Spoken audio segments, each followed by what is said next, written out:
Barbie Fortesa update. Yan ang story ni Barbie. Spotted siya dyan sa Wildflower Cafe. Dyan sa Tomas Morato sa Quezon City.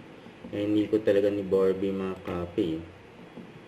At abangan ang Until She Remembers movie ni Barbie. Yan, mukhang si Vince and Rilo ang mga kapatner ni Barbie dyan sa movie. Ito yung interview kay Barbie.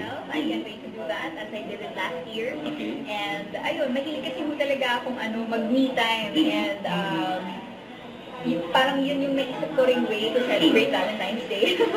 Pero nasa lang, kasi may mga hula barbs na magkakaroon ka ng love life this year. Oo, pero nasa sayo raw yun kung tatanggapin mo or hindi.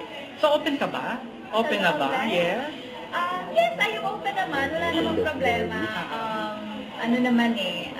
Again, my cup is always full. Yes. I'm always ready to give and to receive love. And ang saya ng pakiramdam na may nagmamahal sa'yo, na alam mo sa sarili mo capable ka to love, to give love, and to receive love.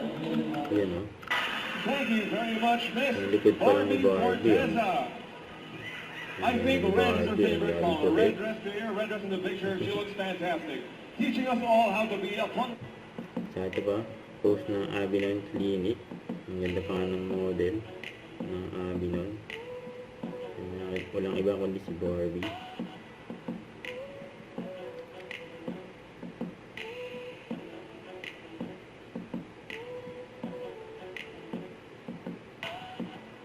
Laser me.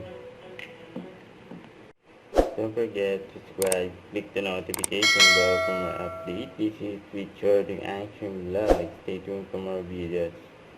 See ya.